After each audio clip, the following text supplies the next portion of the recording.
مجلس اتحاد المسلمین نے جو فیصلہ لیا تھا کہ جوبلی ہل سے جناب نوین یادو کی ہم تائید کریں گے، اور اس سلسلے میں آج میرا گڈھا جامع مسجد میں الحمدللہ نماز مغرب ادا کرنے کا مجھے موقع ملا۔ اس کے بعد میں ہمارے مرحوم رکن بلدیہ جناب شریف صاحب کے ان تمام دوست احباب ساتھیوں سے میری ملاقات ہوئی، اور پھر آج ہم ہمارے سابقہ رکن بلدیہ سینئر مجلسی قائد جناب جانی میاں صاحب کے ساتھ آئے ہیں۔ یہاں پر مجلس کے تمام ذمہ داروں سے ہماری ملاقات ہے، اور سب سے یہی اپیل کر رہے ہیں کہ جماعت کا فیصلہ ہے، عوام سے اپیل کر رہے ہیں کہ جوبلی ہلز میں ترقی کے لیے، ڈیولپمنٹ کے لیے یہاں کی ووٹرز بلا لحاظ مذہب و ملت مل کر ایک نوجوان کو کامیاب کریں تاکہ جوبلی ہلز میں ہم ڈیولپمنٹ کرا سکیں۔ پچھلے 2 مرتبہ 2023 اور اس سے پہلے 2014 اور 19 میں یہاں کی عوام نے جناب گوپی ناتھ کو کامیاب کیا تھا، مگر یہ بات بالکل سچ ہے کہ باوجود اس کے کہ T R S B R S party اقتدار میں تھی،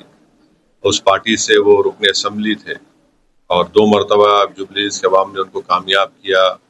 رولنگ پارٹی برسر اقتدار جماعت سے وابستہ رہنے کے باوجود بھی جوبلی ہلز میں بنیادی سہولتیں نہیں ہیں، چاہے بلدیہ کی ہو، برقی ہو، آبرسانی ہو، واٹر بورڈ ہو، سیوریج بورڈ ہو۔ تو یہ تمام ڈیولپمنٹ کے لیے ہم امید کرتے ہیں کہ آنے والے اسمبلی کے بائی الیکشن میں یہاں کی عوام نوین یادو کو کامیاب کرے گی، اور ہم بھی اپنی کوشش کر رہے ہیں، اور مجھے یقین ہے کہ جو 10 سال میں جو یہاں پر کام نہیں کروایا، وہ اب تو ایک بائی الیکشن ہے، 3 سال ابھی اس حکومت کو باقی ہیں، تو اگر یہاں سے نوین یادو رکن اسمبلی منتخب ہوتے ہیں انشاءاللہ، تو یہ مجھے یقین ہے کہ تمام ترقیاتی کام کو حل کرانے کی کوششیں تیزی سے ہوں گی، اور وہ مکمل بھی ہوں گی انشاءاللہ۔ ان کے امیدوار بحثیت امیدوار ان کی تائید کر رہی ہے۔ اور دوسری بات یہ ہے کہ بی آر ایس پارٹی کا ووٹ گر چکا ہے۔ 2023 کے اسمبلی انتخابات میں 37% بی آر ایس کا ووٹ تھا، پھر 2024 کے پارلیمنٹ الیکشن جب آئے، مانے 4-5 مہینے کے بعد، وہ گر کے 17% پہ آ گیا۔ تیسری بات یہ ہے، عوام کو سمجھانے کے لیے کہہ رہا ہوں کہ سکندرآباد پارلیمانی حلقے میں جوبلی ہلز آتا ہے، تو جوبلی ہلز کے عوام نے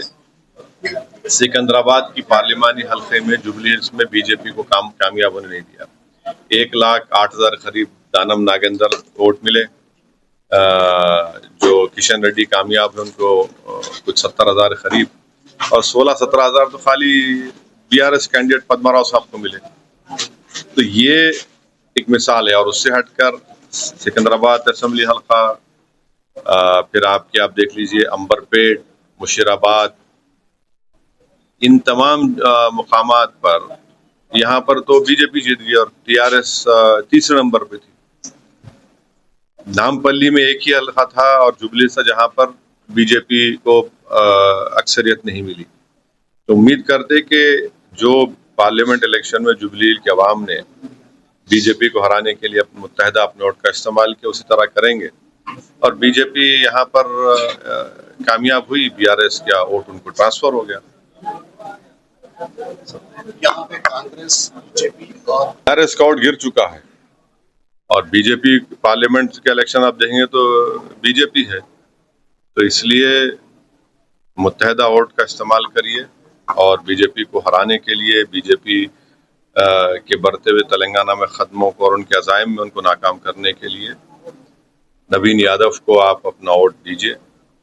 یہ ایک بائی الیکشن ہے، اس سے نہ حکومت بنے گی نہ حکومت گرے گی۔ 2028 جب آئے گا، جب ایک الگ فیصلہ لیا جائے گا، پر ابھی تو ایک بائی الیکشن ہے، اور جوبلی ہلز کا ڈیولپمنٹ بہت ضروری ہے۔ یہاں پر بہت سلمز ہیں، نام جوبلی ہلز سے تاثر ملتا ہے کہ ارے بھائی بڑا ترقی یافتہ علاقہ، ایسا نہیں ہے، بہت سے سلمز ہیں، اور اس وارڈ میں مجلس کا امیدوار کامیاب ہوئے جناب مرحوم شریف صاحب، شیخ پیٹ سے فراز صاحب کامیاب ہوئے،